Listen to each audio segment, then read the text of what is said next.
Declining water availability associated with climate change or acidification of the West is the most important driver of the current crisis in the Colorado River Basin.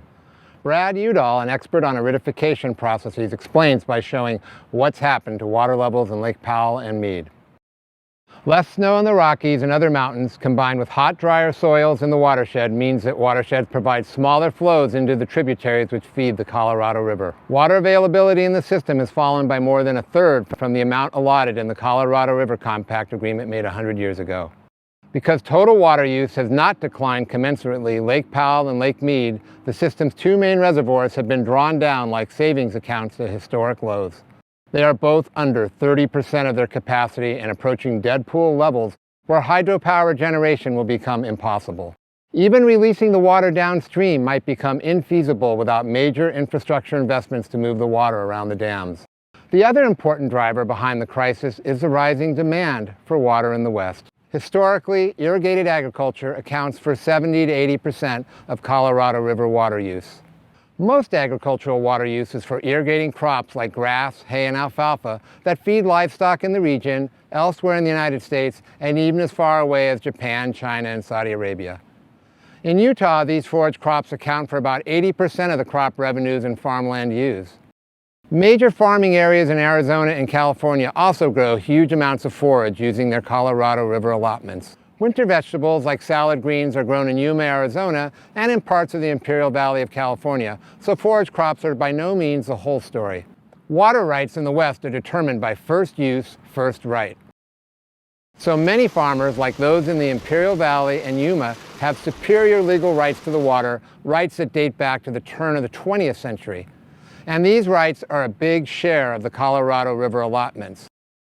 At the same time, reducing water use in agriculture will have to be part of any major effort to bring supply and demand for water into balance in the region, given the size of the gap.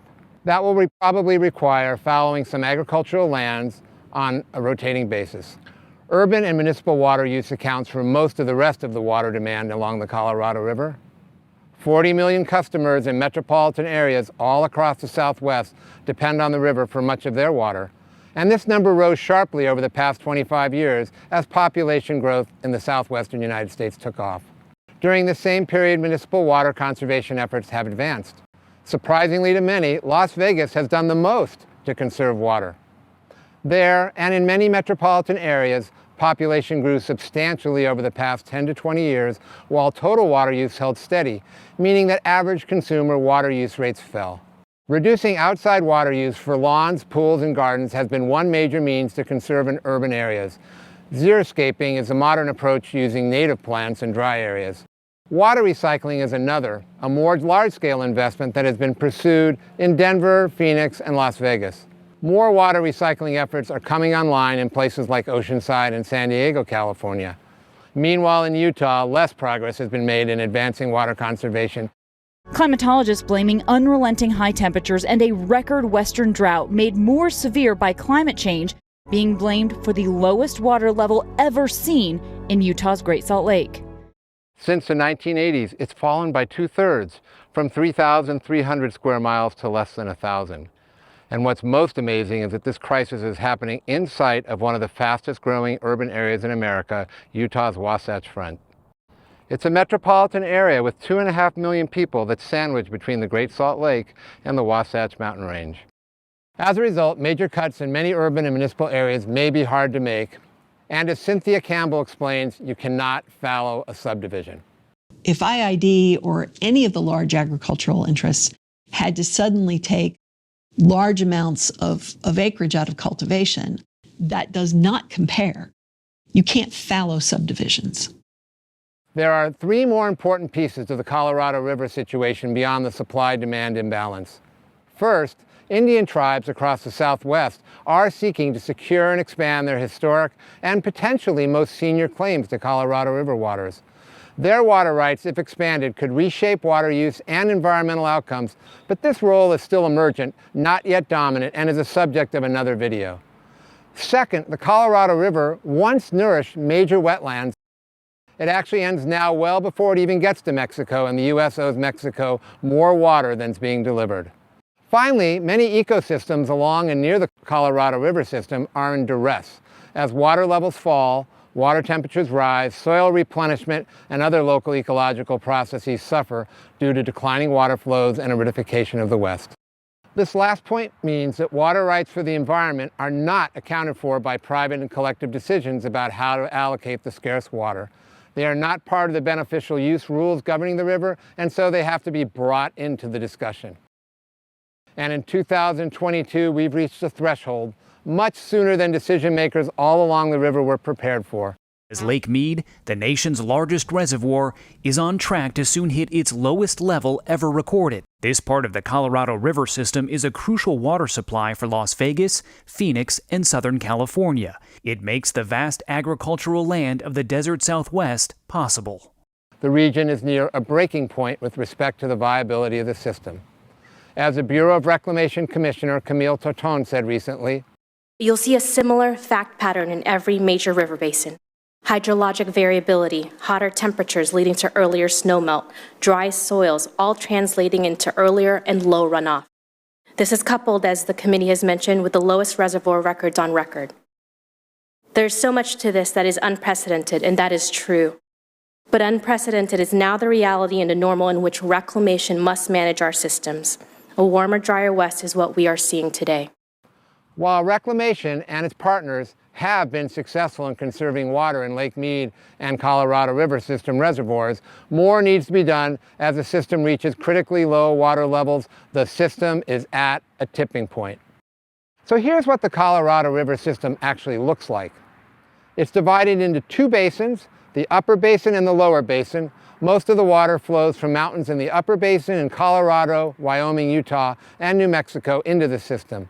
There have been massive levels of federal investment in infrastructure to create storage capacity throughout the upper and lower basins, with Lake Powell and Glen Canyon Dam on the one hand and Lake Mead Hoover Dam on the other, serving as the two crown jewels of the engineering and dam storage. Between these two dams, there are 55 million acre-feet of storage, roughly split evenly. The annual electricity generation capacity is about 4 billion kilowatt hours per year at Hoover Dam and 1.3 billion kilowatt hours at Glen Canyon Dam. Both right now are operating at about 60% capacity. Major U.S. government Colorado River projects date back to the turn of the 20th century. The efforts start with the Salt River Project in 1903, where a group of local farmers and ranchers put lands together to get the Roosevelt Dam built with the federal government. The Imperial Irrigation District formed around 1910 with similar goals to secure a steady, flood-resistant water system for the valley. These efforts resulted almost 20 years later in the federal government sponsoring construction of the All-American Canal that was built in conjunction with Hoover Dam. These projects kicked off a major era of reclamation investments all across the two basins that largely came to a close with the construction of the Glen Canyon Dam in 1968. The Colorado River system has been governed for at least the past 100 years by what is commonly called the law of the river.